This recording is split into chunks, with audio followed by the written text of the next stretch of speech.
अस्सलाम वालेकुम, हाज़िर अपने नई वीडियो के साथ। तो उम्मीद करते हैं कि आप सब खैरियत से होंगे। तो आज का हमारा टॉपिक है बेटा chapter number 1 chemical equilibrium class 10 chemistry, topic number 1.1 reversible reaction and dynamic equilibrium. तो ये है हमारे पास वीडियो नंबर 2 से पहले वीडियो नंबर 1 हमने किया था, ठीक है, जिसमें केमिकल इक्विलिब्रियम के इंट्रोडक्शन को डिस्कस किया था। तो आप वो वीडियो देख लेंगे तो आपके लिए इसमें आसानी का मामला होगा। अगर ना भी देखते तो ये आपकी मर्ज़ी है। तो आज ज़रा समझते हैं रिवर्सिबल रिएक्शन और डायनेमिक इक्विलिब्रियम क्या है। तो बेटा केमिकल रिएक्शन होता है और केमिकल रिएक्शन में क्या होता है, केमिकल चेंज होता है जिसमें रिएक्टेंट जो है वो कन्वर्ट हो जाता है प्रोडक्ट में, ठीक है। तो इसी तरीके से बेटा केमिकल रिएक्शन की भी दो इकसाम है, एक होता है इरिवर्सिबल रिएक्शन और एक होता है रिवर्सिबल।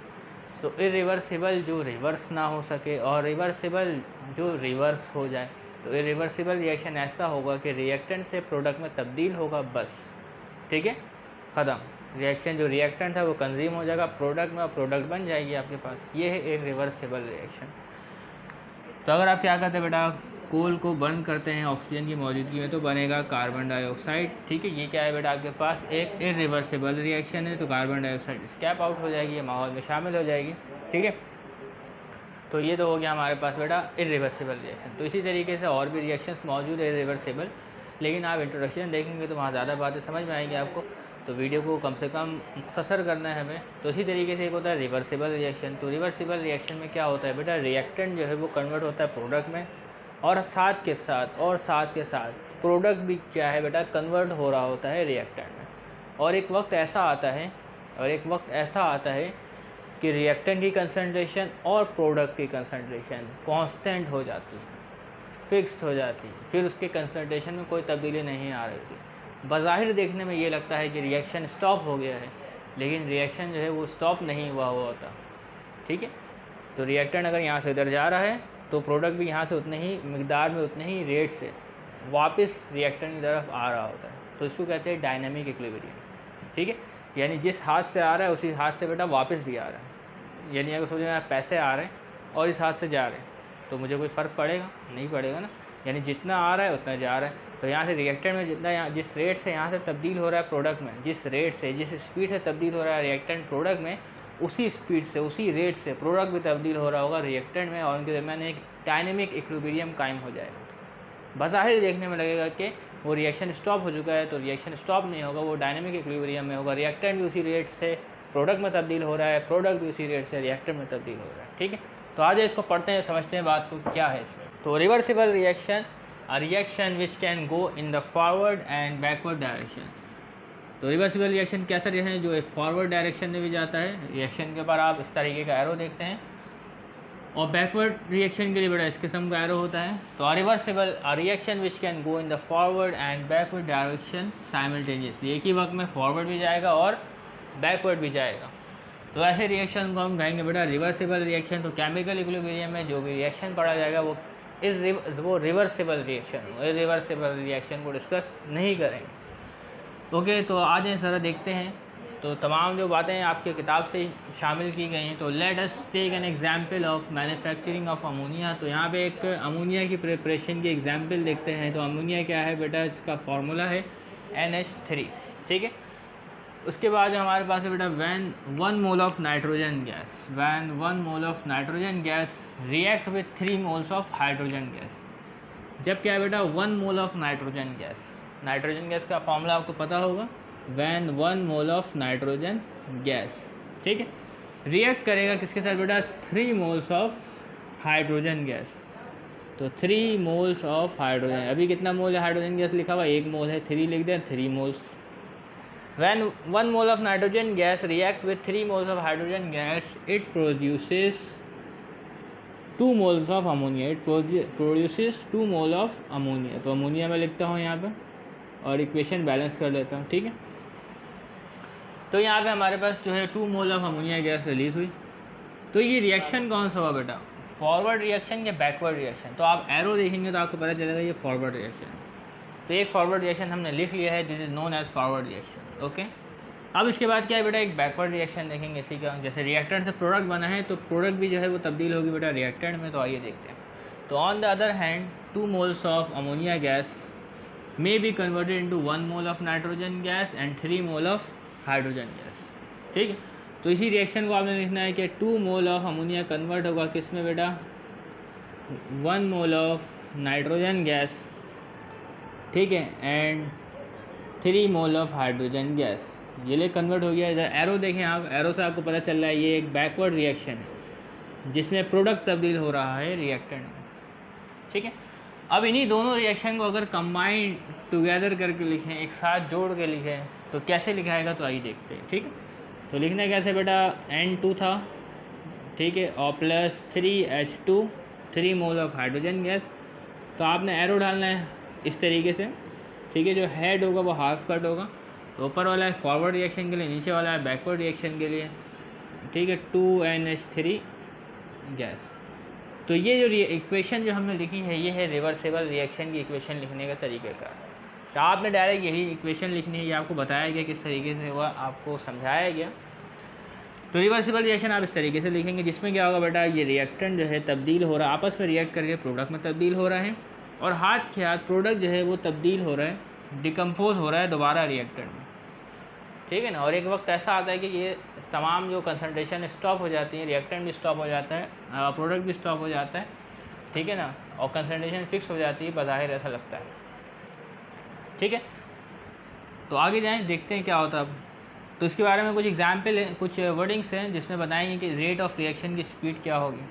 तो रेट ऑफ रिएक्शन के मायने है बेटा स्पीड ऑफ द रिएक्शन, ठीक है ना। हर रिएक्शन की अलग अलग स्पीड होती है, तो रिएक्शन की स्पीड को आप कंट्रोल भी कर सकते हैं। यहाँ पे सिर्फ एक ही चीज़ को डिस्कस किया गया, एक फैक्टर को डिस्कस किया गया है। यानी अगर आपको कोई चीज़ घर पे जल्दी पकानी है तो आप क्या करते हैं बेटा, कुकर का इस्तेमाल करते हैं, हीट बढ़ा देते हैं, तो एनर्जी ज़्यादा मिलती है, तो चीज़ें जल्दी जल्दी काम हो जाए, जल्दी जल्दी चीज़ें गल जाती हैं, ठीक है ना। तो उसे क्या करते बेटा, टेम्परेचर बढ़ा रहे, जिसकी वजह से क्या होता है, रेट ऑफ रिएक्शन बढ़ जाता है। तो इधर भी क्या होगा बेटा, रेट ऑफ रिएक्शन को देखते हैं किस तरीके से बढ़ा सकते हैं। The rate of reaction depend on the concentration of reactant. जो रेट ऑफ रिएक्शन है वो डिपेंड करेगा कंसनट्रेशन ऑफ रिएक्टेंट। तो ये है बेटा रिएक्टेंट, तो कंसनट्रेशन अगर रिएक्टेंट की ज़्यादा होगी, रिएक्टेंट की कंसनट्रेशन क्या होगी बेटा, ज़्यादा होगी। मिसाल के तौर पे नाइट्रोजन है बेटा 1 मोल, ठीक है, और हाइड्रोजन है 3 मोल। तो इनके दरमियान जो रेशो है 1:3 का है। अगर मैं इनके रेशो को डबल कर दूँ मतलब 2 से मल्टीप्लाई कर दूँ, क्या हो जाएगा, नाइट्रोजन अगर 2 मोल होता है और हाइड्रोजन 6 मोल होगा, मिसाल के तौर पे। तो अगर नाइट्रोजन 2 मोल होगा और हाइड्रोजन 6 मोल होगा, ठीक है ना, तो क्या है बेटा, कंसंट्रेशन बढ़ जाएगी। कंसंट्रेशन जो है वो क्या होगी बेटा, बढ़ जाएगी। तो जब कंसंट्रेशन बढ़ जाएगी हमारे पास, तो रेट ऑफ रिएक्शन भी बढ़ जाएगा। अभी बताया नहीं, the rate of reaction depend on the concentration of reactant.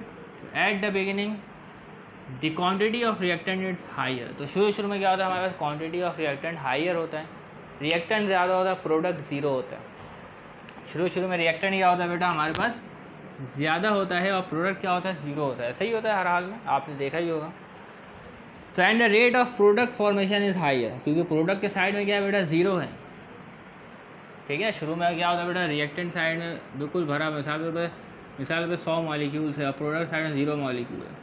तो शुरू में रिएक्टेंट ज़्यादा है, प्रोडक्ट ज़ीरो होता है, तो उस टाइम क्या होगा बेटा, रिएक्टेंट जल्दी कन्वर्ट होगा। तो at the beginning the quantity of reactant is higher, तो रिएक्टेंट ज़्यादा होता है, तो and the rate of product formation, product के बनने का अमल भी क्या होगा बेटा, ज़्यादा होगा। ये तमाम बातें आपसे एमसीक्यू में पूछी जा सकती हैं। तो as the amount of reactant decreases, अब थोड़ी देर बाद अमाउंट ऑफ रिएक्टेंट भी तो कम होगा ना, होगा कि नहीं होगा।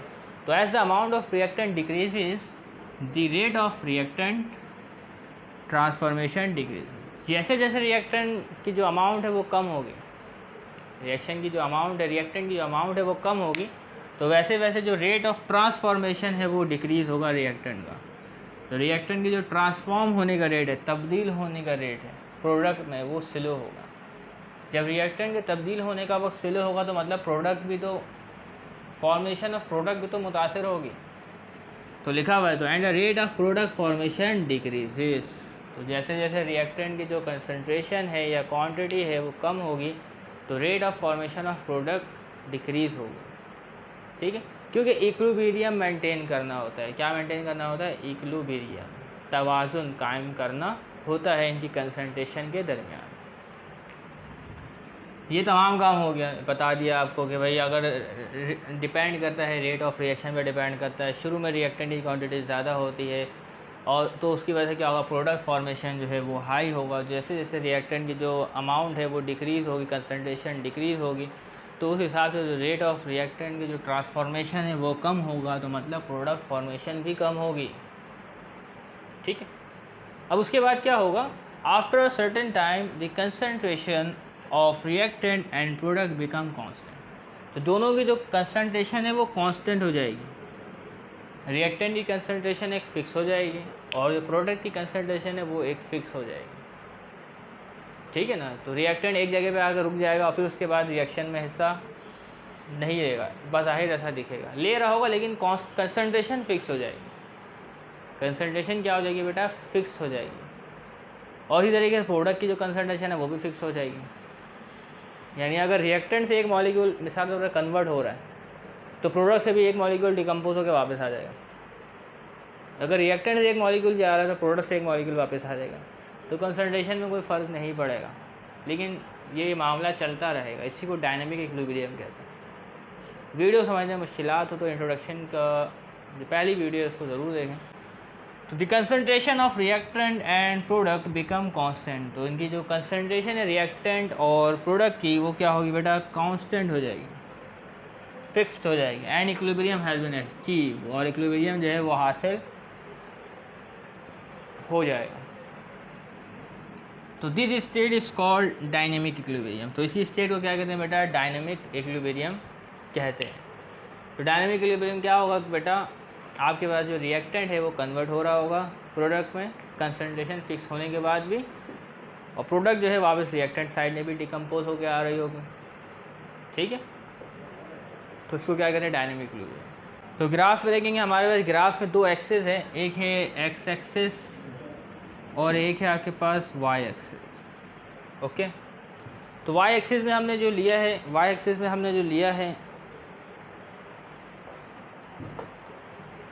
तो वाई एक्सिस में जो हमने लिया है वो है बेटा कंसंट्रेशन। कंसंट्रेशन मोलैरिटी आपने पढ़ी होगी, जो यूनिट लिखी हुई है बेटा मोल पर डीएम क्यूब, मोल पर डीएम क्यूब किसकी यूनिट है बेटा, मोलैरिटी की यूनिट है। तो ये है बेटा कंसंट्रेशन के लिए लाइन है, तो ये कंसंट्रेशन बढ़ रही है, एरो मैंने लिख के लगाया है। और ये है एक्स एक्सिस पर टाइम भी बढ़ रहा है, मिनट में है 10, 20, 30, 40, 50 और 100 मिनट तक है। ठीक है, और ये है बेटा कंसंट्रेशन, यानी कंसंट्रेशन ऊपर बढ़ रही है। तो मैंने बताया कि शुरू में रिएक्टेंट की कंसंट्रेशन ज़्यादा होगी, तो रिएक्टेंट ये रहा। ठीक है, रिएक्टेंट की कंसंट्रेशन ज़्यादा है, और सपोज करेंगे शुरू में प्रोडक्ट की कंसंट्रेशन 0 है, देखिए 0 पे है।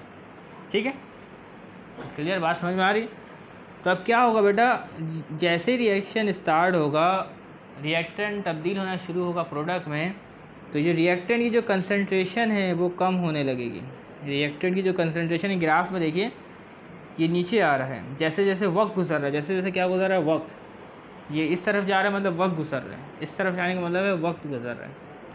तो जैसे जैसे वक्त गुजर रहा है, देखिए जो रिएक्टेंट की जो कंसंट्रेशन है मोल पर डीएम क्यूब, 1 लीटर में जितने मोल है वो क्या हो रही है बेटा, रिएक्टेंट की कंसंट्रेशन घट रही है। और उसके बाद क्या होगा, घटने के बाद एक लाइन में सीधी जा रही है। ये लाइन हो सकता है थोड़ा सा टेढ़ा आपको लगे, तो उसके बाद समझ लीजिए ये क्या है, बिल्कुल सीधी जा रही, स्ट्रेट जा रही। तो इसकी कंसंट्रेशन क्या है बेटा, फिक्स्ड है।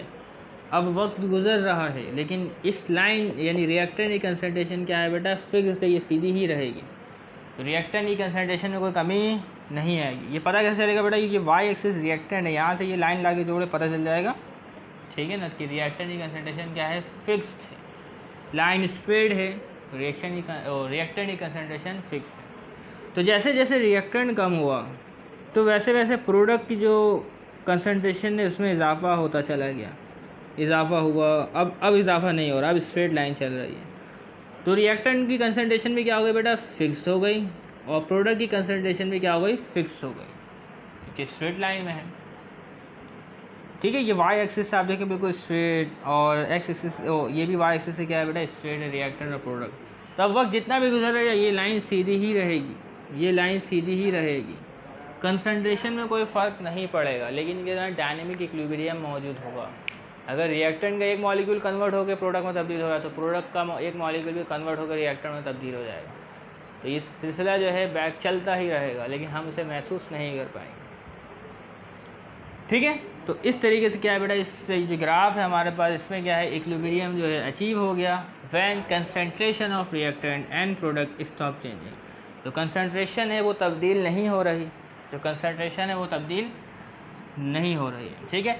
तो ये हमारे पास ग्राफ है कंसंट्रेशन वर्सेस टाइम के लिए, ठीक है, कंसंट्रेशन वर्सेस टाइम है हमारे पास इक्विलिब्रियम के लिए। इसी तरीके से और भी ग्राफ हो सकते हैं, किताब में यही ग्राफ मौजूद है, हो सकता है कोई टीचर आपको दूसरा ग्राफ भी बता दे, हो सकता है, ठीक है, और लेकिन इसके अलावा दूसरा ग्राफ भी हो सकता है, कोई मसला नहीं है उससे, कोई मसला। तो ये हमारे पास कंसंट्रेशन के लिए है, यहाँ पे मोल पर डीएम क्यूब होगा, तो मैं लिख देता हूँ इसी तरीके से, मोल पर डीएम क्यूब, ठीक है, कंसंट्रेशन है, और ये टाइम है, और आगे बढ़ने पे टाइम बढ़ रहा है, तो अभी मैं टाइम में इतना लिख रहा नहीं, ठीक है।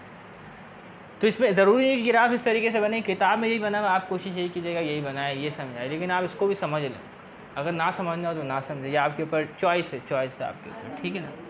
अगर आपके कोर्स तक महदूद रहते हैं तो ये आपकी अपनी चॉइस है, ठीक है। ये वाई एक्सिस है और ये एक्स एक्सिस है। तो मैंने बताया कि बेटा रिएक्टेंट शुरू में ज़्यादा है, रिएक्टेंट की क्या है बेटा, क्वांटिटी मोल पर डीएम क्यूब ज़्यादा है, और प्रोडक्ट क्या है बेटा, 0 पर है, प्रोडक्ट क्या है बेटा, 0 पर है। तो रिएक्टेंट जो है वो कम होना शुरू हुआ, रिएक्टेंट कम हुआ, रिएक्टेंट जो है थोड़ा सा कम हुआ, ज़्यादा रिएक्टेंट कम नहीं हुआ, सिर्फ थोड़ा सा देखिए करवाया, तो रिएक्टेंट जो है वो कम, बहुत कम हुआ, उसकी कंसंट्रेशन में बहुत कम कमी है, ठीक है। तो इसी तरीके से जो प्रोडक्ट है वो भी आपके पास बनेगा, वो भी ज़्यादा नहीं बनेगा, वो भी क्या बनेगा, कम बनेगा। तो इससे भी क्या है बेटा, इक्विलिब्रियम हो गया। इक्विलिब्रियम कैसे हुआ कि कंसंट्रेशन जो है फिक्स्ड है, स्ट्रेट लाइन में जा रही है, इसकी भी कंसंट्रेशन क्या है, फिक्स है, स्ट्रेट लाइन में जा रही है। तो ये भी ग्राफ बन सकता है, लेकिन आप यही बनाइएगा, ठीक है, वरना आपके साथ प्रॉब्लम्स हो सकती हैं। तो ये ग्राफ भी हो सकता है इक्विलिब्रियम के लिए, और इसके अलावा एक और ग्राफ भी हो सकता है हमारे पास, वो भी देख लें। ये कंसंट्रेशन वर्सेस टाइम, ये याद रखिएगा ग्राफ, कंसंट्रेशन वर्सेस टाइम। एक और ग्राफ बनाता हूँ, कंसंट्रेशन वर्सेस टाइम, ठीक है, टाइम है। तो ग्राफ, अब रिएक्टेंट देखिए कंसंट्रेशन ज़्यादा है, प्रोडक्ट की कंसंट्रेशन कम है, तो ये ऐसा भी ग्राफ हो सकता है। तो रिएक्टेंट कन्वर्ट हुआ, सही, कम हो गया, उसकी जो मोलैरिटी है वो कम, कंसंट्रेशन कम हो गई, अब जो प्रोडक्ट की कंसंट्रेशन है वो बढ़ी। अब दोनों की कंसंट्रेशन सेम है, दोनों की कंसंट्रेशन क्या है, सेम है, और लाइन जो है वो स्ट्रेट जा रही है, ठीक है। यहाँ से लाके सीधा जोड़ें तो जो कंसंट्रेशन होगी रिएक्टेंट और प्रोडक्ट की, वो दोनों सेम होगी। तो ये भी क्या है बेटा, इक्विलिब्रियम की एक मिसाल है, इसका एक ग्राफ है, किताब में ये ग्राफ ड्रॉ किया गया है, ये भी ग्राफ सही है, ये भी ग्राफ सही है, ठीक है। तो उम्मीद करते हैं आपको समझ में आ गया होगा। तो बढ़ते हैं और एग्जाम्पल की तरफ, उसको भी समझते हैं। तो एक और एग्जाम्पल डिस्कस करते हैं जिसमें हम हाइड्रोजन और आयोडीन को देखेंगे, ठीक है। तो हाइड्रोजन और आयोडीन के रिएक्शन से जो हमारे पास बनेगा, हाइड्रोजन क्या है बेटा, गैस है और एक डायटोमिक मॉलिक्यूल है। इसी तरीके से आयोडीन भी क्या है बेटा, एक डायटोमिक मॉलिक्यूल है जो कि गैस है, ठीक है। तो जब इनका रिएक्शन होगा तो हमारे पास बनेगा हाइड्रोजन आयोडाइड, क्या बनेगा, हाइड्रोजन आयोडाइड गैस, और ये होगा एक रिवर्सिबल रिएक्शन। और रिवर्सिबल रिएक्शन एक क्लोज वेजल में होता है, ओपन वेजल में रिवर्सिबल रिएक्शन नहीं होता। तो अगर आप ओपन वेजल में रिवर्सिबल रिएक्शन करेंगे तो जो प्रोडक्ट है वो बाहर निकल जाएगी, स्कैप हो जाएगी, तो उसके बाद क्या है बेटा, रिएक्शन को रिवर्स करना नामुमकिन हो जाएगा, ठीक है। तो रिवर्सिबल रिएक्शन जो है वो बेटा कहाँ होती है, क्लोज वेजल में। तो ये सवाल आपसे पूछा जा सकता है, ठीक है, तो ये पता होना चाहिए। तो let us discuss a reaction between hydrogen and iodine. तो ये है हाइड्रोजन गैस, ये है iodine, because one of the reactant iodine is purple in colour. Iodine किस कलर का है बेटा, पर्पल कलर का है। वाइल्ड हाइड्रोजन क्या है बेटा, कलरलेस है, जिसके बारे में लिखा नहीं गया, ठीक है। तो wild the product hydrogen iodide, तो हाइड्रोजन आयोडाइड का कलर आपके पास क्या होगा, वो भी आपके पास क्या होगा बेटा, कलरलेस होगा। तो जैसे जैसे रिएक्शन बढ़ेगा, proceeding of the reaction are easily observable, तो इस रिएक्शन को हम आसानी से देख सकते हैं, ठीक है। क्यों, क्योंकि आयोडीन का कलर है आपके पास पर्पल और हाइड्रोजन का कलर है कलरलेस। तो जैसे जैसे हाइड्रोजन आयोडाइड बनेगा, आयोडीन कंज्यूम होगा और पर्पल कलर क्या है, ख़त्म होने लगेगा, ठीक है। तो आइए देखते हैं क्या होता है। तो proceeding of the reaction are easily observable, आप आसानी से इसका मुशाहिदा कर सकते हैं। On heating hydrogen and iodine gas, जब इसको क्या करेंगे बेटा, हीट करेंगे, दोनों गैस को एक वेसल में रखें, ठीक है। तो ये हमारे पास वेसल है जो कि क्लोज्ड वेसल है, ठीक है। क्या होना चाहिए बेटा, क्लोज सिस्टम होना चाहिए आपके पास। तो जब वेसल में इसको रख के हीट करेंगे इन अ क्लोज फ्लास्क, तो क्या होगा बेटा, हाइड्रोजन आयोडाइड इज फॉर्म। तो ये देखिए हाइड्रोजन आयोडाइड आपके पास बनेगा इस तरीके से। तो as a result purple colour of iodine fades as, तो जैसे तो इस तरीके से पर्पल कलर का जो आयोडीन है उसका कलर क्या होगा, कम होने लगेगा। तो as it react to form colourless hydrogen iodide, तो जैसे जैसे ये हाइड्रोजन आयोडाइड बनाएगा इसका कलर क्या होने लगेगा, छटने लगेगा, कम होने लगेगा। क्यों? क्योंकि आयोडीन ख़त्म हो रहा है, कंज्यूम हो रहा है, रिएक्टेंट कन्वर्ट हो रहा है प्रोडक्ट में। ठीक है, ये रिएक्टेंट जो है कन्वर्ट हो रहा है, रिएक्टेंट जो है कम हुआ, रिएक्टेंट जो है कम हुआ। ठीक है, कंसंट्रेशन वर्सेस टाइम, तो रिएक्टेंट जो है वो कम हुआ। ठीक है, प्रोडक्ट जो 0 पे था वो बढ़ा। ठीक है, तो रिएक्टेंट क्या होने लगा बेटा, कम होने लगा, और प्रोडक्ट जो है वो बढ़ने लगा। ठीक है, तो ये रिएक्टेंट के लिए है और ये प्रोडक्ट के लिए है। बात समझ में आ रही? कंसंट्रेशन क्या है, मोल पर डीएमक्यू, अभी ग्राफ आपको समझाया भी था। तो as a result purple colour of iodine fades as it react to form colourless hydrogen iodide. At start there is a high concentration of hydrogen and iodine. तो शुरू में क्या था बेटा, हाइड्रोजन की कंसनट्रेशन ज़्यादा थी और आयोडीन की कंसनट्रेशन ज़्यादा थी। तो वक्त गुजरा तो उसके बाद क्या हुआ, after that concentration decreases as hydrogen iodide form. तो इसका कंसनट्रेशन गिरता गया जैसे जैसे हाइड्रोजन आयोडाइड बनता गया। ठीक है, तो रिएक्टेंट की जो है कंसनट्रेशन गिरती गई और फिर एक बार कांस्टेंट हो गई, और प्रोडक्ट की कंसनट्रेशन बढ़ी और फिर कांस्टेंट हो गई। तो यहाँ पे क्या कायम हो गया बेटा, इक्विलिब्रियम कायम हो गया। इक्विलिब्रियम कायम हुआ क्योंकि रिएक्टेंट और प्रोडक्ट की कंसनट्रेशन जो है वो कांस्टेंट हो गई है। ठीक है, तो उसके बाद बेटा the concentration of hydrogen iodide increases as a forward reaction. तो हाइड्रोजन आयोडाइड की कंसनट्रेशन क्यों बढ़ी, तो फॉरवर्ड रिएक्शन हुआ। ठीक है, तो as a hydrogen iodide is form the reverse reaction is able to है। तो इसका रिवर्स रिएक्शन भी होता है, किस तरीके से कि हाइड्रोजन आयोडाइड डिकम्पोज होके हाइड्रोजन गैस और आयोडीन में तब्दील होता है। तो दोनों काम चल रहा होता है, तो इस वजह से इनके दरमियान एक डायनेमिक इक्विलिब्रियम होता है। ठीक है, स्टैटिक इक्विलिब्रियम नहीं, डायनेमिक, रेस्ट में नहीं होता रिएक्शन, रिएक्शन चलता रहता है, डायनेमिक में होता है। रिएक्टेंट में तब्दील हो रहा है, प्रोडक्ट में तब्दील हो रहा है, हर वक्त हो रहा है, लेकिन कंसंट्रेशन में कोई फ़र्क नहीं आ रहा। तो यहाँ मिसाल लिखिएगा, मैं आपको बताता हूँ इधर एक फ्लास्क में। तो यहाँ पे जब मिसाल है फ्लास्क की, तो इसमें समझ लेते हैं। ठीक है, कि किस तरीके से डायनेमिक इक्विलिब्रियम कायम हो रहा है। तो यहाँ पे बेटा हाइड्रोजन का मॉलिक्यूल है जिसका एटॉमिक साइज़ कम होता है, तो मैंने इस मॉलिक्यूल को कम बनाया, तो हाइड्रोजन डाई एटॉमिक होता है। ठीक है, आयोडीन भी डाई एटॉमिक होता है। ठीक है, मॉलिक्यूल के साइज़, वो एटम्स का साइज़ बड़ा है क्योंकि इसका एटम का साइज़ ज़्यादा होता है। तो यहाँ पे क्या बेटा फ्लास्क में हमारे पास ये क्या है बेटा, ये ब्लैक कलर से जो भी होगा वो हाइड्रोजन का मॉलिक्यूल होगा, और जो आपके पास ब्लू कलर से होगा वो आयोडीन का होगा, क्योंकि हमारा पर्पल कलर नहीं है। ठीक है, तो क्या होगा बेटा, इधर देखें शुरू में क्या होता है, पहले स्टेप में रिएजेंट मौजूद है। यहाँ पे रिएजेंट है हाइड्रोजन गैस और आयोडीन गैस। तो आपस में क्या शुरू में होता है, एक मॉलिक्यूल हाइड्रोजन का रिएक्ट करता है वन मॉलिक्यूल ऑफ आयोडीन से। ठीक है, तो हमारे पास क्या बनता है ज़रा देखें, यहाँ बना हाइड्रोजन आयोडाइड, यहाँ भी बना हाइड्रोजन आयोडाइड। तो एक मॉलिक्यूल रिएक्ट करेगा तो 2 मोल हाइड्रोजन आयोडाइड बनेगा। देखिए 2 मोल हाइड्रोजन आयोडाइड बन चुका है। अब उसके बाद बेटा ये बाकी है, ये देखें यहाँ पे बाकी, ये देखें ये बाकी, ये देखें ये बाकी, ये देखें ये बाकी। तो इन लोगों ने अभी तक रिएक्शन में हिस्सा नहीं लिया। रिएक्शन एक स्टेप और आगे बढ़ा, फाइनलाइज तरफ जा रहा है, इक्विलिब्रियम की तरफ जा रहा है। कहाँ जा रहा है, इक्विलिब्रियम की तरफ जा रहा है। तो इक्विलिब्रियम की तरफ जाएगा तो बेटा यहाँ पे देखें, तो ये लोग ये वन मॉलिक्यूल आपस में रिएक्ट कर लेते हैं, तो बना लेगा बेटा ब्लू, जो ब्लैक आयोडीन जो हाइड्रोजन के साथ जुड़ जाएगा, आयोडीन हाइड्रोजन जुड़ गया। ठीक है, ओके, इस तरीके से मामला हो गए, और ये पहले के मौजूद हैं। ठीक है, तो यहाँ पे क्या होगा बेटा, इक्विलिब्रियम कायम हो जाएगा और रिएक्शन आगे नहीं बढ़ेगा। ठीक है, क्योंकि इक्विलिब्रियम कायम हो गया बेटा, रिएक्टेंट को जितना तब्दील होना था प्रोडक्ट में हो चुका है। अब रिएक्टेंट जो है वो तब्दील नहीं हो रहा प्रोडक्ट में, रिएक्टेंट जो है वो अब इसी तरीके से मौजूद रहेगा। अगर सोचिए ये कंबाइंड होता है, अगर ये मॉलिक्यूल आपस में कंबाइंड होता है, तो यहाँ से 2 मॉलिक्यूल अलग हो जाएंगे, यहाँ से 2 मॉलिक्यूल क्या हो जाएंगे बेटा, अलग हो जाएंगे, और हाइड्रोजन के साथ जुड़ जाएगा, आयोडीन के साथ जुड़ जाएगा। तो इसी प्रोसेस को क्या कहते हैं बेटा, डायनेमिक इक्विलिब्रियम कहते हैं। तो अगर कोई एक रिएक्टेंट भी आपस में कंबाइन करेगा तो यहाँ से ये लोग अलग हो जाएंगे, क्योंकि इक्विलिब्रियम कायम रखना है, कंसंट्रेशन ऑफ रिएक्टेंट और कंसंट्रेशन ऑफ प्रोडक्ट को फिक्स रखना है। तो इस तरीके से तमाम मामला हैं। ठीक है, तो उसके बाद हमारे पास कुछ प्रॉपर्टीज़ हैं, कुछ कैरेक्टरिस्टिक्स हैं, उनको देख लेते हैं। ठीक है, तो macroscopic characteristic of forward and reverse reaction क्या खसूसियात है, बहुत आम सी खसूसियात है, अगर आपने पूरा पढ़ लिया तो इसको समझना कोई मुश्किल नहीं है।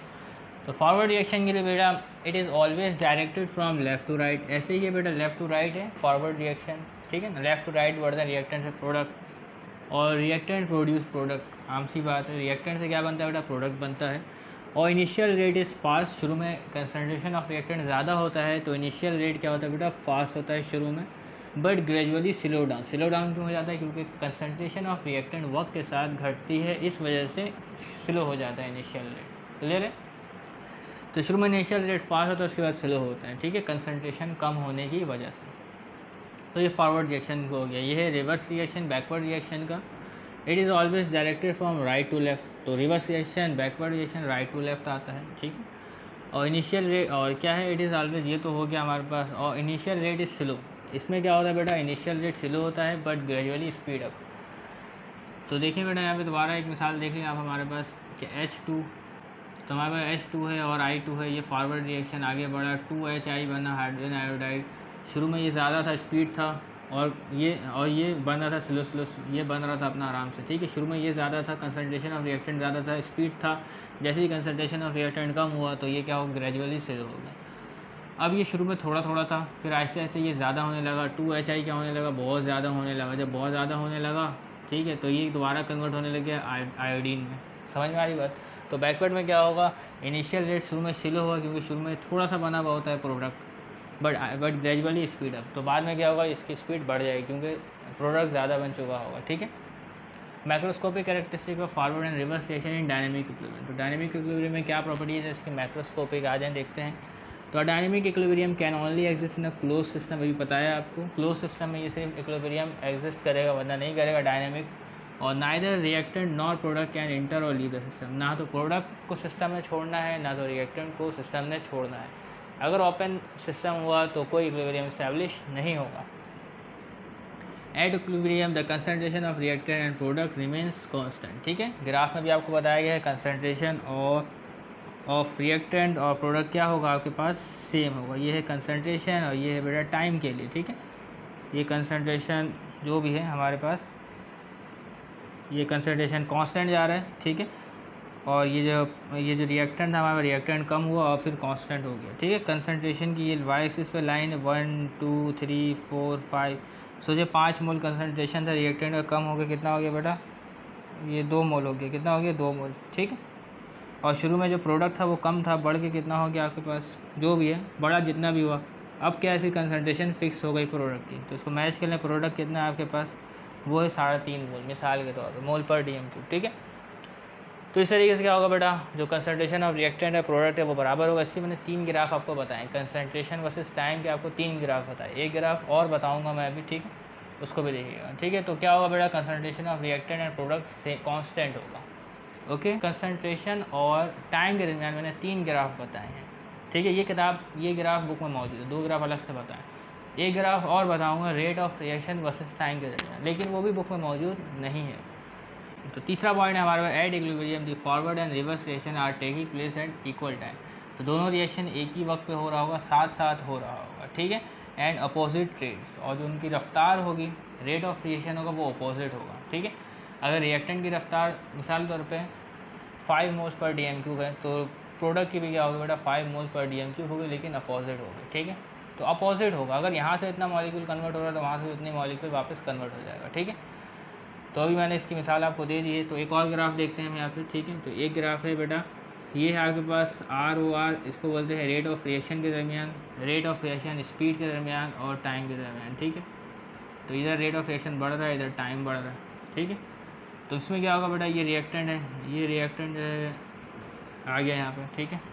और ये जो प्रोडक्ट है, तो रिएक्टेंट घटा, रिएक्टेंट का जो रेट है वो घटा, रिएक्टेंट का जो रेट है वो घट गया।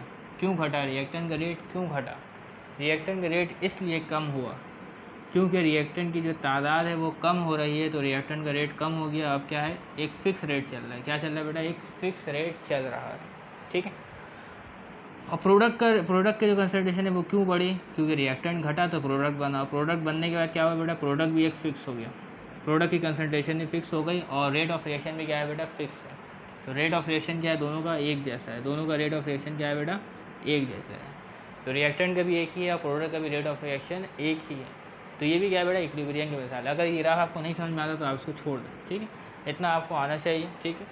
Equilibrium can be approach from both side of the reaction, तो दोनों साइड से इक्विलिब्रियम अप्रोच होता है। तो आप ऐसा करें कि ये रिएक्टेंट ना ले, प्रोडक्ट ले ले, कोई आपको 2 हाइड्रोजन आयोडाइड दे देता है, तो ये बेटा डिकम्पोज हो जाएगा, ठीक है, हाइड्रोजन गैस और आयोडीन गैस में, ठीक है, इन अ क्लोज वेसल, और इनके दरमियान इक्विलिब्रियम इस्टेब्लिश हो जाएगा, ठीक है। तो इक्विलिब्रियम दोनों साइड से हो सकता है, ज़रूरी नहीं सिर्फ रिएक्टर में ये हो आपके पास, ये भी है तो फिर भी इसमें स्प्लिट हो जाएगा, डिकम्पोज हो जाएगा।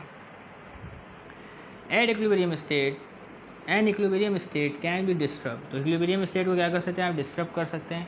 And again achieved under the given condition of concentration, pressure and temperature.